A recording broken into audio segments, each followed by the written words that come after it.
नमस्कार, मैं Vikas Kumar YouTube channel BK the study point पर आप सबका स्वागत करते हैं। कैसे हैं आप लोग? आशा करते हैं कि आप सब ठीक हैं, स्वस्थ हैं, बहुत अच्छे से हैं।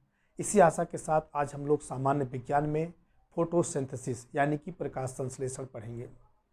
तो सबसे पहले हम जान लें कि इस वीडियो में प्रकाश संश्लेषण में क्या क्या पढ़ना है। पहले तो हम पढ़ेंगे कि प्रकाश संश्लेषण क्रिया किसे कहा जाता है।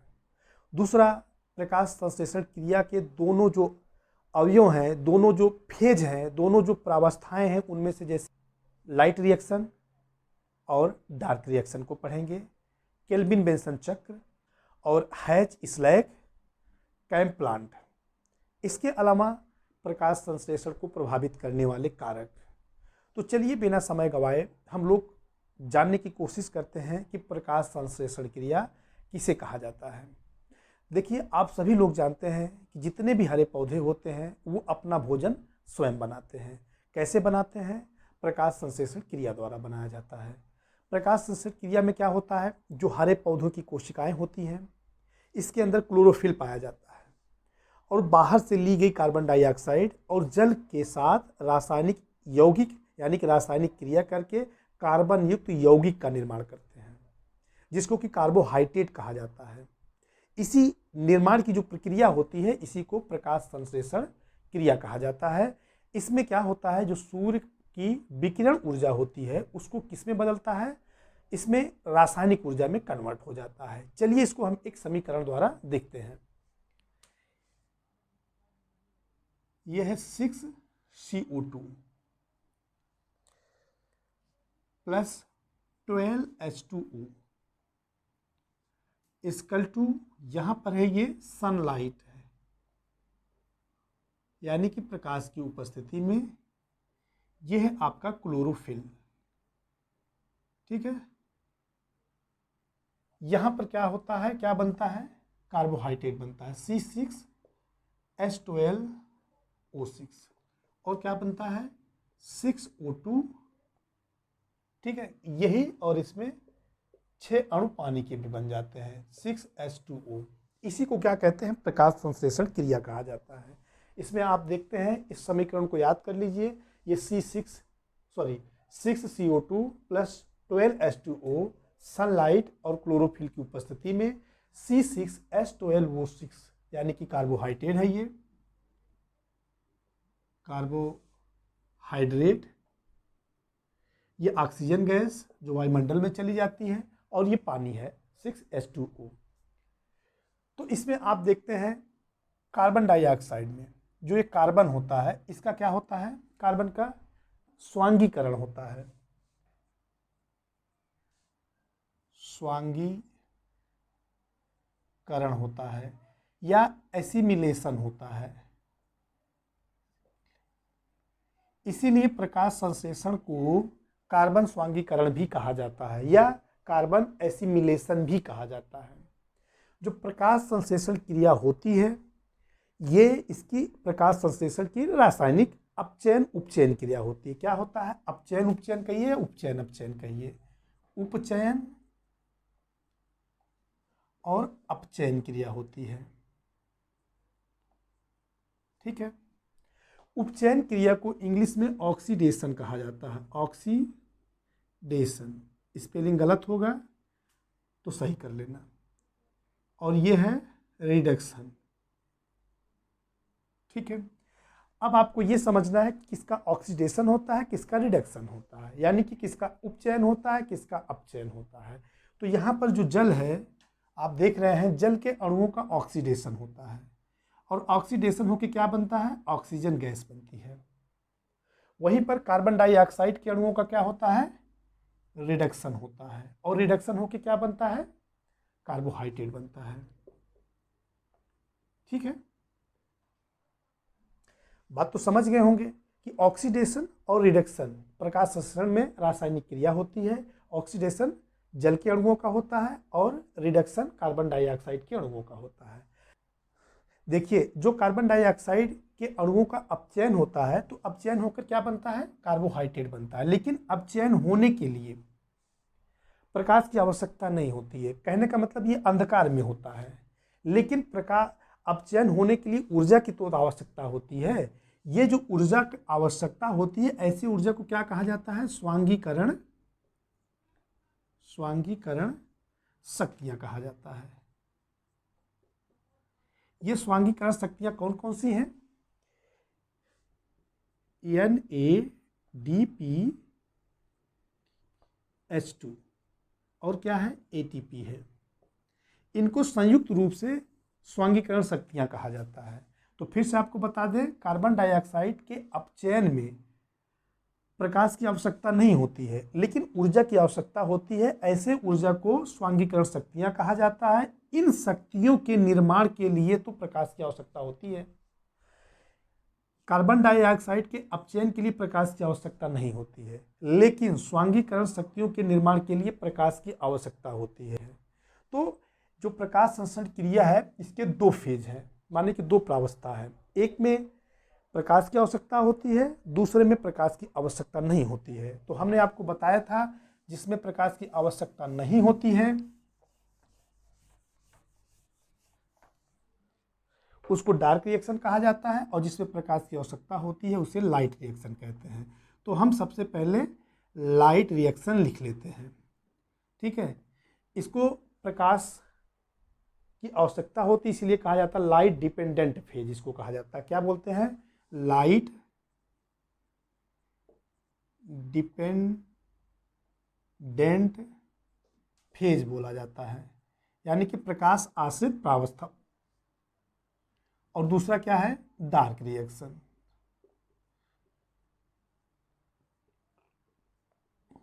देखिए, जो लाइट रिएक्शन है यानी कि प्रकाश अपक्रिया है, इसको एक साइंटिस्ट थे जिनका नाम है रॉबर्ट हिल। इन्होंने सबसे पहले इसका अध्ययन किया था, इसीलिए इनके नाम पर इनको क्या बोला जाता है? हिल रिएक्शन भी कहा जाता है। हिल रिएक्शन कहते हैं। अब हम सबसे पहले लाइट रिएक्शन को पढ़ लेते हैं। क्यों जरूरत पड़ती है लाइट रिएक्शन के लिए? हमने बताया कि जो स्वांगीकरण शक्तियां हैं NADPH2 और ATP के निर्माण के लिए आवश्यक होती है। इसके लिए क्या होता है? जो प्रकाश की ऊष्मा होती है, ये आकर क्या करता है? हाइड्रोजन माने जल के अणुओं से हाइड्रोजन को अपघटित करना है, मतलब उसको तोड़ना है। अब वही तोड़ करके NADP से NADPH2 का निर्माण होता है।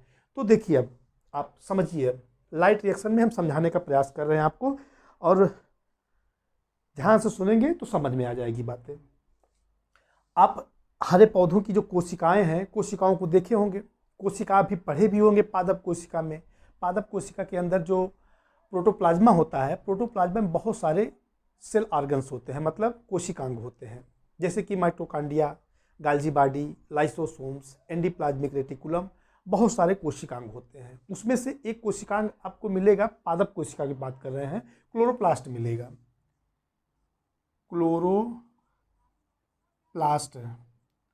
क्लोरोप्लास्ट में आप जाएंगे तो आपको क्या मिलेगा? ग्रेना मिलेगा। हालांकि ग्रेना भी मिलता है और स्ट्रोमा भी मिलता है। ध्यान दीजिएगा, दोनों चीज मैं बताता चल रहा हूं, ग्रेना है, स्ट्रोमा है। ग्रेना में आप और अंदर जाएंगे तो आपको मिलेगा क्लोरोफिल। क्लोरोफिल आप यहां देख रहे हैं ना, तो ये क्लोरोफिल मिलता है। जब क्लोरोफिल पर सूर्य की प्रकाश पड़ता है, प्रकाश मतलब केवल प्रकाश ही नहीं, उसका ऊष्मा भी साथ में आता है, विकिरण ऊर्जा जब आता है, तो इसमें उपस्थित क्लोरोफिल में जो क्लोरोफिल के इलेक्ट्रॉन होते हैं, वो ऊर्जा पा करके क्या करते हैं? अपनी कक्षा को छोड़ देते हैं। अपनी कक्षा को छोड़ने के बाद ये इलेक्ट्रॉन कहाँ जाते हैं? पहला काम करते हैं जाकर के ये जो ADP होता है, ADP के पास अपनी ऊर्जा को मुक्त कर देते हैं, और ये ऊर्जा ADP से जुड़ करके क्या बना लेता है? ATP का निर्माण कर लेता है। ये प्रकाश की उपस्थिति में अब क्रिया हो रही है, ध्यान दीजिएगा।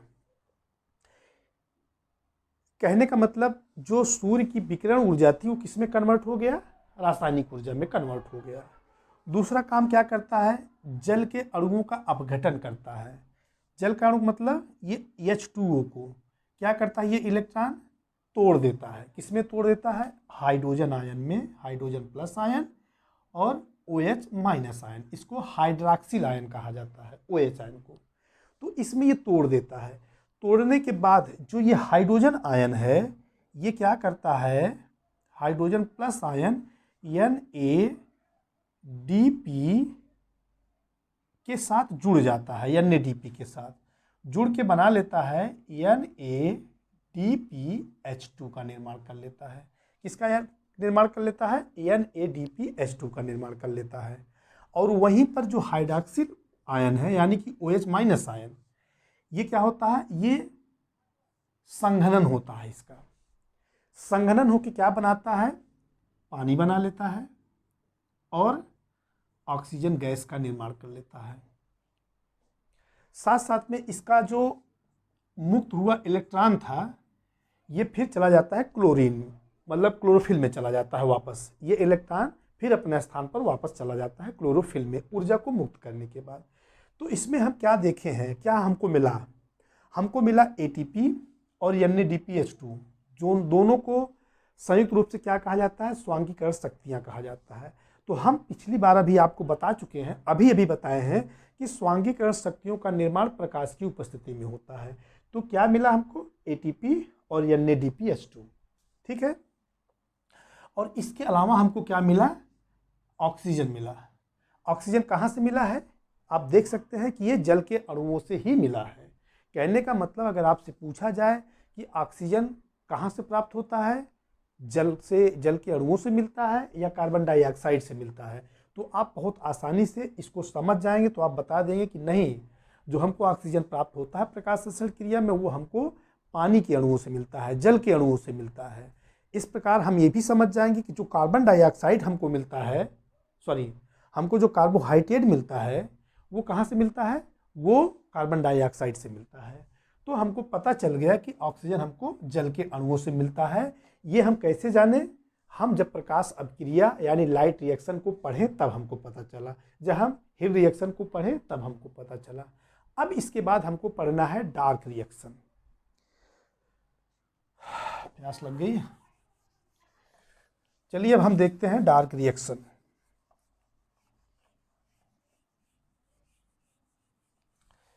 देखिए, डार्क रिएक्शन से आपको पता चल रहा है कि इसमें प्रकाश की जरूरत नहीं पड़ती है, इसीलिए इसको स्वतंत्र प्रकाश अपक्रिया कहा जाता है, मतलब इंडिपेंडेंट लाइट रिएक्शन कहा जाता है। हालांकि ये प्रकाश की उपस्थिति में होती है। ये होता कहाँ है? ये कोशिका के स्ट्रोमा में होता है। हमने बताया जो क्लोरोप्लास्ट है, क्लोरोप्लास्ट के अंदर स्ट्रोमा भी होता है और क्या होता है, ग्रेना भी होता है। तो ये स्ट्रोमा में संपन्न होता है। क्यों होता है स्ट्रोमा में? स्ट्रोमा में आप देखेंगे तो वहाँ पर बहुत सारे एंजाइम्स पाए जाते हैं। एंजाइम का मतलब आप जानते हैं, बीकर कहा जाता है हिंदी में, बीकर। ये जो बीकर होता है ये क्या करता है, जो पौधा जब वायुमंडल से कार्बन डाइऑक्साइड को लेता है तो उस कार्बन डाइऑक्साइड को ये एंजाइम कार्बोहाइड्रेट, स्टार्च, शर्करा में क्या करता है, ये बदल देता है। तो यही काम इसका है। इसीलिए ये प्रकाशहीन अपक्रिया स्ट्रोमा में संपन्न होता है, वहाँ पे प्रकाश की आवश्यकता नहीं होता है। तो अब तक हम लोगों ने पढ़ा प्रकाश संश्लेषण किसे कहा जाता है, और उसके जो दो फेज थे, एक लाइट रिएक्शन, एक डार्क रिएक्शन। अब हम इसको पढ़ेंगे केल्विन बेंसन चक्र। क्या पढ़ेंगे? केल्विन बेंसन चक्र को पढ़ेंगे।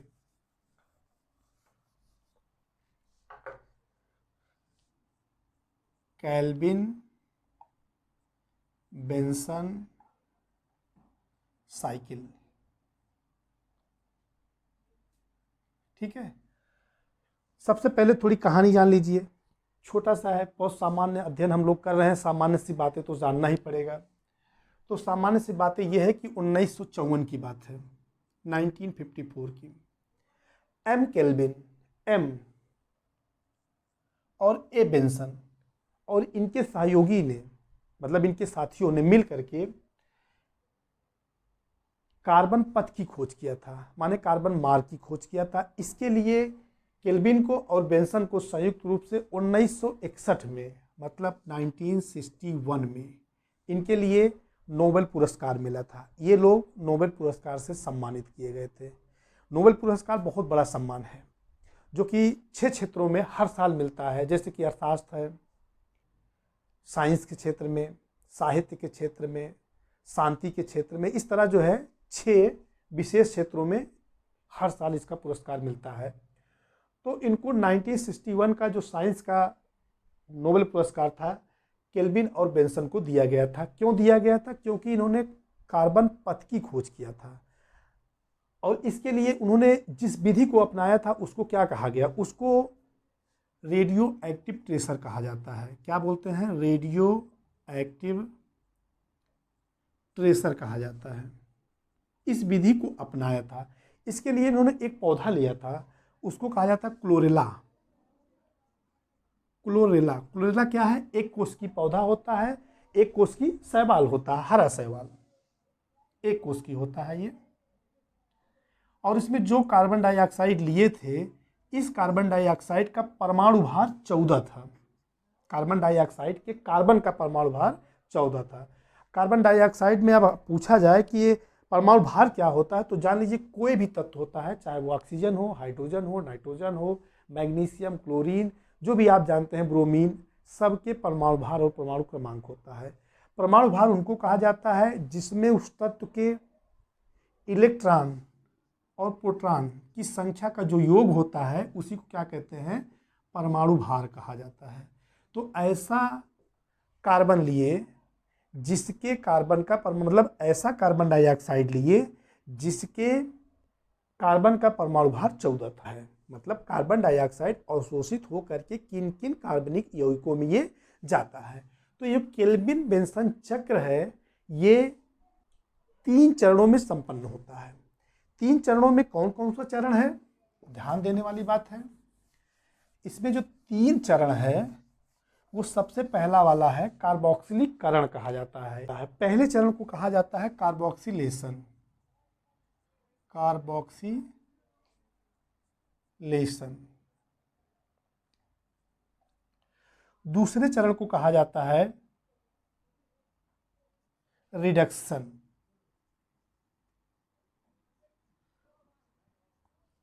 और तीसरा चरण जो होता है उसको कहा जाता है रीजनरेशन।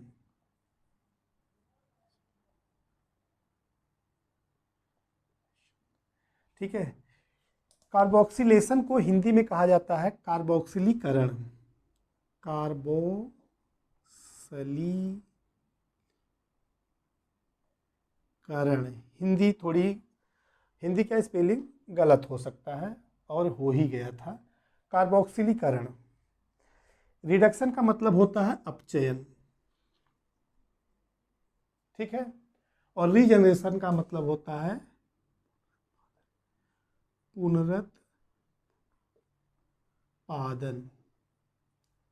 क्या होता है? पुनरुत्पादन। तो हम सबसे पहले समझें कि कार्बोक्सिलीकरण में जो पहला चरण होता है, पहला चरण में क्या होता है? इसमें होता है राइबोलोज, लिखते चल रहे हैं, राइबोलोज 1,5 बाईफास्फेट। ये कार्बन डाइऑक्साइड को अवशोषित करके क्या बना लेता है? 3-फॉस्फोग्लिसरिक एसिड के 2 अणुओं का निर्माण कर लेता है। ठीक है। अब इसका अगला चरण प्रारंभ होता है रिडक्शन यानी अपचयन का। अपचयन में क्या होता है? अपचयन में जो 3-फॉस्फोग्लिसरिक एसिड है ये बन जाता है 3-फॉस्फोग्लिसरल्डिहाइड। क्या बनता है? 3-फॉस्फोग्लिसरल्डिहाइड। ठीक है। तो इसका रिडक्शन होके अपचयन होकर के 3-फॉस्फोग्लिसरल्डिहाइड का निर्माण होता है। फिर होता है इसका प्रारंभ तीसरा चरण। तीसरे चरण में जो 3-फॉस्फोग्लिसरल्डिहाइड है इसका होता है रीजनरेशन। और रीजनरेशन हो करके फिर बन जाता है राइबोलोज 1,5 बाईफास्फेट का निर्माण हो जाता है। और इस प्रकार केल्विन बेंसन चक्र में एक चक्र का समापन हो जाता है। इस एक चक्र में कार्बन डाइऑक्साइड के एक अणु का जो है अपचयन या होता है। तो इस प्रकार 6 कार्बन डाइऑक्साइड के अणुओं को अपचयित करने के लिए टोटल 6 केल्विन चक्र की आवश्यकता होती है, मतलब 6 चक्रों में संपन्न होता है। आपको हम बता दें इसका जो समीकरण है, आप समीकरण आप देख सकते हैं, थोड़ा सा समीकरण से आप समझ जाएंगे।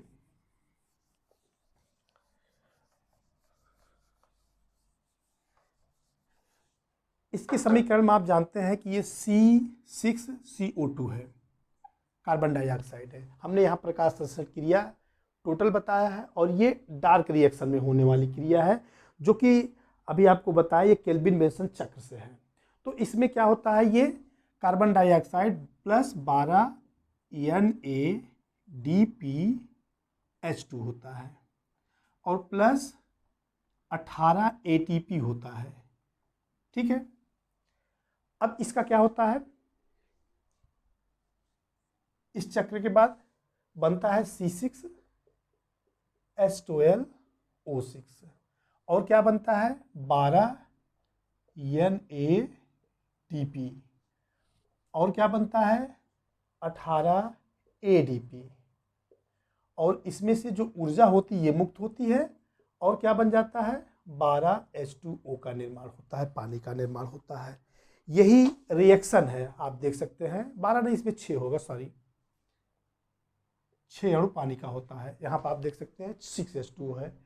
तो ये हमारा जो समीकरण है 6CO2 plus 12 NADPH2 plus 18 ATP equal to C6H12O6 plus 12 NADP plus 18 ADP plus IP, ये क्या है एनर्जी है, मुक्त हो जाती है, और 6H2O। तो ये हमारा केल्विन बेंसन चक्र समाप्त हो गया है। अब हम लोग लाइट रिएक्शन और डार्क रिएक्शन में थोड़ा अंतर देख लेते हैं।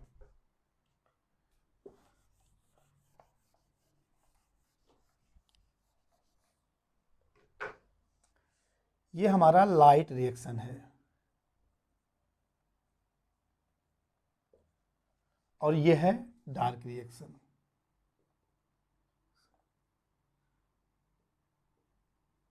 देखिए जो लाइट रिएक्शन है इसमें ऊर्जा का स्रोत क्या है, जो ऊर्जा का स्रोत होता है इसमें सूर्य का प्रकाश होता है, यानी कि सनलाइट होता है ना। और इसमें क्या होता है ऊर्जा का स्रोत, इसमें ऊर्जा के स्रोत में आप देखेंगे तो जो NADPH2 है या ATP है, जिसको कि हम लोग संयुक्त रूप से क्या कहते हैं, स्वांगीकरण शक्तियाँ कहते हैं। ठीक है, तो इसमें सनलाइट में आप देख सकते हैं इसमें सनलाइट होता है और उसमें NADPH2 होता है। ये हो गया ऊर्जा का स्रोत। तो जो ऊर्जा का स्रोत आप देख चुके हैं, दूसरा हम देखना चाहेंगे कच्चा माल। कच्चा माल में इसमें क्या होता है, पानी रहता है, NADP और ADP रहता है, ये कच्चा माल है।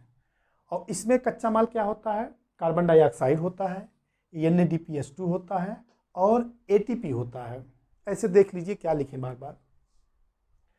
इसके बाद इसमें प्रोडक्ट, जो इसमें जो प्रक्रिया होती है लाइट रिएक्शन में, जो प्रक्रिया होती है इसमें क्या होता है, ऑक्सीजन और पानी का क्या होता है, ऑक्सीडेशन होता है और इसमें कार्बन डाइऑक्साइड का रिडक्शन होता है, कार्बन डाइऑक्साइड का अपचयन होता है और इसमें ऑक्सीजन का उपचयन होता है।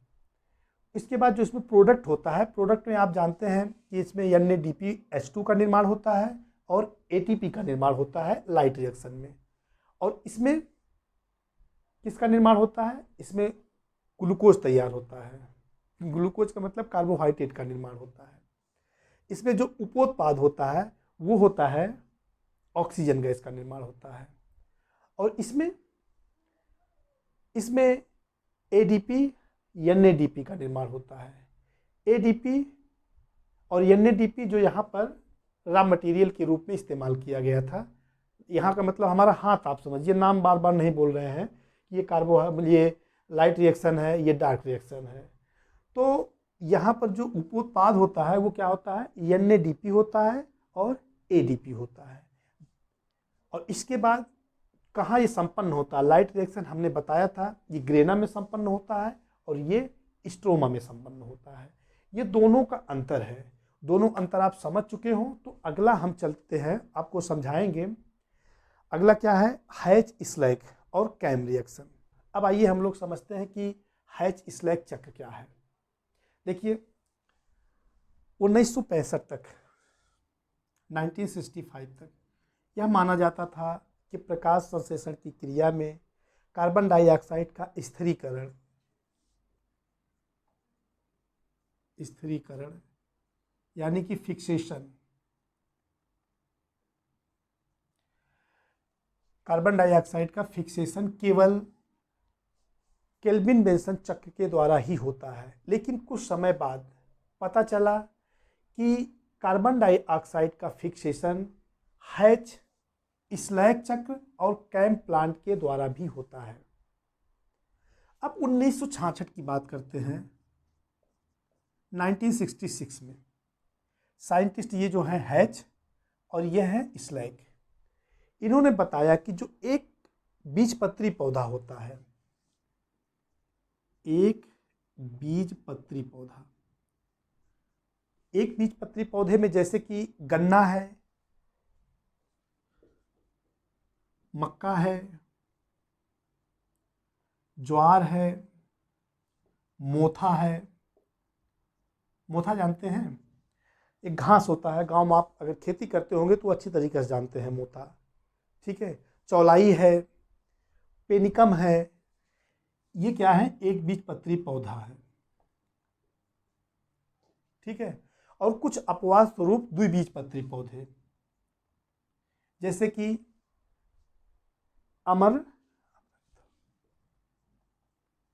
अमरंथम लिख दे रहे हैं, ठीक है। ये क्या है, द्विबीजपत्री पौधा है। तो जो हैच और स्लैग है, इन्होंने बताया कि एक बीजपत्री पौधा जैसे गन्ना, मक्का, ज्वार, मोथा, पेनिकम, इन सब में क्या होता है, इनमें कार्बन डाइऑक्साइड का स्थिरीकरण या फिक्सेशन हैच स्लैग चक्र के द्वारा होता है। लेकिन कुछ अपवाद स्वरूप जो पौधे हैं वो द्विबीजपत्री पौधे जैसे कि अमरंथम होता है, इसमें भी प्रकाश संश्लेषण की क्रिया में कार्बन डाइऑक्साइड का फिक्सेशन हैच स्लैग चक्र के द्वारा ही होता है। और अब आपको आगे हम बता दें, वह पौधे जिसमें कार्बन डाइऑक्साइड का फिक्सेशन केल्विन बेंसन चक्र के द्वारा संपन्न होता है उसको सी टाइप पौधा कहा जाता है। क्या बोलते हैं, C3 टाइप, C3 प्लांट कहा जाता है, माने कि C3 पौधा कहा जाता है। तो आप कहेंगे ये C3 पौधा क्यों कहा जाता है, तो आपको हम बता दें जो C3 पौधा होता है ये केल्विन बेंसन चक्र में इसमें क्या होता है, प्रकाश संश्लेषण की क्रिया में कार्बन डाइऑक्साइड का स्थिरीकरण होता है। इसको C3 इसलिए कहा जाता है क्योंकि इनके जो 3 चरण होते हैं, पहले चरण में इनका जो पहला प्रोडक्शन होता है, पहला उत्पाद होता है, वो 3 कार्बन वाला पदार्थ होता है। और आप जानते हो क्या है, फास्फोग्लिसरिक एसिड होता है। 3 कार्बन वाला पदार्थ होने के नाते इनको C3 प्लांट कहा जाता है। इसी प्रकार C4 प्लांट होता है। C4 प्लांट में क्या होता है, इसमें जो पहला उत्पाद होता है वो क्या होता है, 4 यानी कि 4 कार्बन वाले पदार्थों का निर्माण होता है, जिसको ऑक्जेलो एस्टिक एसिड बोला जाता है। ऑक्जेलो एसिटिक एसिड, इसमें क्या होता है, 4 कार्बन वाला पदार्थ होता है। और ऐसे पदार्थ को क्या बोला जाता है, यही हैच स्लैग होता है। आप देखेंगे जो C4 पौधा होता है और ये C3 पौधा होता है, तो ये C4 C3 की अपेक्षा बहुत ही अच्छा प्रकाश संश्लेषक पौधा होता है। मतलब इसमें ये जो है, इसमें प्रकाश संश्लेषण क्रिया बहुत अच्छे से होता है इनकी अपेक्षा। इसके अलावा कुछ सरस पौधे होते हैं जैसे नागफनी है, जैसे घिग्वार है, जैसे क्लेचू है। क्या है, नागफनी, घिग्वार, और क्या है, क्लेचू, नाम याद कर लीजिएगा। ये पौधे क्या होते हैं, ये सरस टाइप के होते हैं। नागफनी आप देखे हैं, इसमें क्या होता है, ये जैसे जहाँ बहुत ज़्यादा तापमान है, गर्मी बहुत ज़्यादा है, पानी नहीं है, यानी कि शुष्क क्षेत्रों में भी और अधिक तापमान में भी अपने आप को जीवित रह सकते हैं। क्यों, क्योंकि जो इनकी पत्तियां होती हैं ये कांटों में बदल जाती हैं, जिससे कि वाष्पोत्सर्जन क्रिया बहुत कम होता है। ऐसे पौधों को क्या बोलते हैं? C2 प्लांट कहा जाता है। क्या बोलते हैं? C2 पौधा कहा जाता है। तो इसमें आप समझ गए होंगे C2, C4, C3 क्यों कहा जाता है। अब हम लोग पढ़ेंगे प्रकाश संश्लेषण को प्रभावित करने वाले कारक। प्रकाश संश्लेषण को प्रभावित करने वाले कारक कौन कौन से कारक हैं? पहला हम देख लेते हैं प्रकाश, कि प्रकाश भाग लेता है भाई, ठीक। दूसरा होता है ताप, और तीसरा है कार्बन डाइऑक्साइड, और चौथा है जल, ठीक। इसके पहले हम आपको ब्लैकमैन की सीमाकारी कारक को बता देते हैं। इसमें क्या होता है, जब एक जैविक क्रिया की दर को एक से अधिक कारक प्रभावित करते हैं। यहाँ पे आप देख रहे हैं प्रकाश संश्लेषण क्रिया में 4 कारक हैं जो प्रभावित कर रहे हैं, है ना। तो उस क्रिया की दर सबसे कम मात्रा में उपस्थित होने वाले कारक पर निर्भर करता है। सबसे कम मात्रा वाले कारक को क्या कहते हैं? सीमाबद्ध कारक कहा जाता है। सीमाबद्ध कारक, ये ब्लैकमैन का यही सीमाबद्ध कारक है। चलिए हम इसमें देखते हैं, प्रकाश की बात करते हैं, क्योंकि आप जानते हैं बिना प्रकाश की उपस्थिति में प्रकाश संश्लेषण क्रिया संभव नहीं है। तो जो प्रकाश होता है, इसमें कितने प्रकार के प्रकाश होते हैं आपको पता है। इसमें दृश्य प्रकाश होता है, पराबैंगनी किरण होता है, और रक्त किरण होता है। क्या होते हैं प्रकाश में? दृश्य प्रकाश, पराबैंगनी किरण और रक्त किरण। तो ध्यान दीजिएगा, इसमें जो भाग लेता है केवल दृश्य प्रकाश ही भाग लेता है। दृश्य प्रकाश में भी अगर आप देखेंगे तो इसमें स्पेक्ट्रम होगा। हम स्पेक्ट्रम शब्द याद करने की बात कर रहे हैं। इसमें याद करना पड़ेगा दृश्य प्रकाश, पराबैंगनी किरण और रक्त किरण, जिसमें से ये दोनों तो भाग नहीं लेते हैं प्रकाश संश्लेषण क्रिया में। भाग लेता है तो दृश्य प्रकाश में। तो दृश्य प्रकाश में आप देखेंगे स्पेक्ट्रम होता है, तरंग दैर्ध्य, ये शब्द याद करना पड़ेगा, इसलिए लिख दे रहे हैं तरंग दैर्ध्य। तो जो स्पेक्ट्रम होता है लगभग 3600 एंगस्ट्रॉम से लेकर के 7600 एंगस्ट्रॉम के बीच, या 350 माइक्रोमीटर तरंग दैर्ध्य से लेकर के 750 माइक्रोमीटर तरंग दैर्ध्य तक, समझिएगा, जो किरण होती है इसी में प्रकाश संश्लेषण की क्रिया होती है प्रकाश में। इसके अलावा हमने बताया कि पराबैंगनी किरण और आवर्त किरण में प्रकाश संश्लेषण क्रिया नहीं होती है। अब आप जानते हैं कि सूर्य के प्रकाश में कुल मिला के 7 रंग होते हैं ना। तो उन 7 रंगों में कौन सा ऐसा रंग है जिसमें ज़्यादा प्रकाश संश्लेषण क्रिया होती है? तो ज़्यादा किस में होती है? लाल रंग में, याद कर लीजिएगा, लाल रंग में। इसके बाद नीले रंग में, और सबसे कम हरे रंग में होता है। हरे रंग में ना के बराबर होता है, या मान लीजिए होता ही नहीं है, ठीक है। तो लाल रंग, नीला रंग, ठीक है। इतना बात तो आपकी समझ में आ गई। इसके बाद आप देखिए, एक शब्द याद कर लीजिए, संतुलन प्रकाश तीव्रता। संतुलन प्रकाश तीव्रता बिंदु। संतुलन प्रकाश तीव्रता बिंदु किससे कहा जाता है? आप जानते हैं कि पौधे भी श्वसन क्रिया करते हैं, प्रकाश संश्लेषण क्रिया तो करते करते हैं, इसके अलावा क्या करते हैं? श्वसन करते हैं, मतलब सांस लेते हैं। सांस लेते हैं तो क्या लेंगे? ऑक्सीजन को लेंगे, ठीक है, श्वसन में। और छोड़ते क्या है? कार्बन डाइऑक्साइड को छोड़ते हैं। प्रकाश संश्लेषण क्रिया में क्या करते हैं? कार्बन डाइऑक्साइड को लेते हैं और ऑक्सीजन को छोड़ते हैं। मान लीजिए कि प्रकाश संश्लेषण क्रिया के समय श्वसन द्वारा छोड़ी गई कार्बन डाइऑक्साइड की मात्रा और प्रकाश संश्लेषण द्वारा ली गई कार्बन डाइऑक्साइड की मात्रा यदि बराबर होता है तो उसी को क्या कहा जाता है? संतुलन प्रकाश तीव्रता बिंदु कहा जाता है। इसके बाद हमको 2 शब्द और ध्यान देना है। 2 शब्द में क्या है? एक छायाप्रिय है, दूसरा है छायाप्रिय, दूसरा है सूर्यप्रिय। शब्द बड़े आसान है, अच्छे भी हैं और समझ में भी आ रहा होगा क्या किसको कहा जाता है। अब ये छाया प्रिय पौधा होता है, ये जो ऐसे प्लांट, ऐसे पौधे जो अधिक तीव्रता वाले प्रकाश में रहना पसंद करते हैं, उनको क्या कहा जाता है? सूर्यप्रिय पौधा कहा जाता है। लेकिन ऐसे पौधे जो कम तीव्रता वाले प्रकाश में रहना पसंद करते हैं, उनको छाया प्रिय पौधा कहा जाता है। ये हो गया प्रकाश। अब हम करते हैं बात टेम्परेचर की बात। टेम्परेचर में ध्यान दीजिएगा, इसमें बहुत ज़्यादा समझने की जरूरत नहीं है। जो इम्पोर्टेंट है कि प्रकाश संश्लेषण क्रिया में 30 डिग्री सेल्सियस से अगर 35 डिग्री सेल्सियस के बीच अगर तापमान होता है तो सबसे अच्छा प्रकाश संश्लेषण क्रिया होगा। क्योंकि आप जानते हैं प्रकाश संश्लेषण क्रिया में जो जल के अणुओं को तोड़ने के लिए क्लोरोफिल के ऊपर जो इलेक्ट्रॉन होते हैं, ये इसी ताप से ऊर्जा पा करके ही अपनी कक्षा को छोड़ते हैं और जल के अणुओं का अपघटन करते हैं। तो ताप सबसे बेस्ट जो टेम्परेचर की सीमा है वो 30 डिग्री सेल्सियस से लेकर 35 डिग्री सेल्सियस के बीच में है।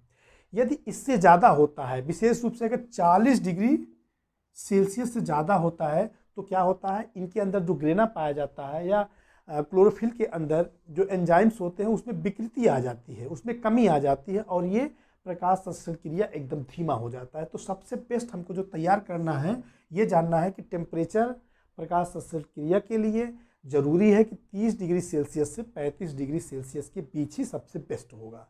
इसकी बात आती है कार्बन डाइऑक्साइड का। ध्यान दीजिएगा, ये कार्बन डाइऑक्साइड जो है ये बहुत ही ज़्यादा इंपॉर्टेंट है प्रकाश संश्लेषण क्रिया में, क्योंकि बिना कार्बन डाइऑक्साइड के प्रकाश संश्लेषण क्रिया संभव नहीं है। क्योंकि इसी कार्बन डाइऑक्साइड से कार्बोहाइड्रेट का निर्माण होता है। लेकिन आप जानते हैं वायुमंडल में कार्बन डाइऑक्साइड की मात्रा कितना होती है? 0.03% से लेकर के 0.04% होता है ना। चलिए, होता है तो देखते हैं। लेकिन और इसी बीच बहुत बढ़िया प्रकाश संश्लेषण क्रिया होती है। अब जैसे जैसे कार्बन डाइऑक्साइड की मात्रा बढ़ती जाती है, प्रकाश संश्लेषण की मात्रा भी बढ़ती जाती है। लेकिन 0.9% से ज़्यादा अगर वायुमंडल में कार्बन डाइऑक्साइड की मात्रा बढ़ जाएगी तो उल्टा काम करना शुरू कर देगा, प्रकाश संश्लेषण क्रिया धीमी पड़ जाएगी, उल्टी पड़ जाएगी। ठीक है, इसलिए ज़्यादा कार्बन डाइऑक्साइड भी हानिकारक है। इसके बाद हम करते हैं बात जल की। तो जल पौधे अपनी जड़ों से लेता है। ठीक है, प्रकाश संश्लेषण क्रिया में जल का बहुत ज़्यादा महत्व नहीं है महत्व। जितना पौधों के पास जल होता है उसका मात्र 1% भाग ही प्रकाश संश्लेषण में भाग लेता है। लेकिन जल की आवश्यकता इसलिए होता है क्योंकि जब ज़्यादा जल होगा तो प्रकाश होगा, ताप बढ़ेगा, तो क्या होगा, उसमें इनका वाष्पोत्सर्जन होगा। वाष्पोत्सर्जन होगा तो पत्तियों में जो रंध्र होते हैं वो खुल जाएंगे। रंध्र खुलने का मतलब है कि कार्बन डाइऑक्साइड को पौधा वायुमंडल से ले लेगा। इसीलिए जल की भी आवश्यकता होती है। यही हमारे जो है 4 प्रकाश संश्लेषण को प्रभावित करने वाले कारक हैं। इसके अलावा प्रकाश संश्लेषण क्यों महत्वपूर्ण है, इसके बारे में थोड़ी सी चर्चा कर लेते हैं। देखिए, जो प्रकाश संश्लेषण क्रिया आप जानते हैं अगर नहीं होगी तो पौधे अपना भोजन नहीं बना पाएंगे। क्योंकि चाहे जो भी जीव हो, वो वनस्पति हो अथवा जंतु हो, उनको भोजन की आवश्यकता होती है। और भोजन जो पौधे होते हैं, हरे पौधे होते हैं, वो प्रकाश संश्लेषण द्वारा अपना भोजन स्वयं बनाते हैं। बाकी जो जीव जंतु होते हैं वो इन्हीं पौधों से किसी न किसी प्रकार से इन पर आश्रित होते हैं। तो प्रकाश संश्लेषण आप जो क्रिया होती है देखते हैं, इनमें 90% जलीय पौधे करते हैं। कितना? 90% जलीय पौधे। उसमें से 85% जो समुद्री शैवाल हैं, समुद्री जो है पौधे होते हैं वो करते हैं। शेष 5% जैसे तालाब है, नदी है, इनके जो है यहाँ से होता है इनका। और शेष जो बचा है 10% पृथ्वी पर जैसे बड़े बड़े पेड़ पौधे पाए जाते हैं, तो उनसे प्रकाश संश्लेषण की क्रिया होती है। बस इस वीडियो में इतना ही। ये वीडियो आपको कैसे लगा आप कमेंट करके बताएं। और जिन लोगों ने अभी तक हमारे चैनल को सब्सक्राइब नहीं किया है वो सब्सक्राइब करना ना भूलें। हमारे चैनल को लाइक करें, शेयर करें और सब्सक्राइब करें। धन्यवाद।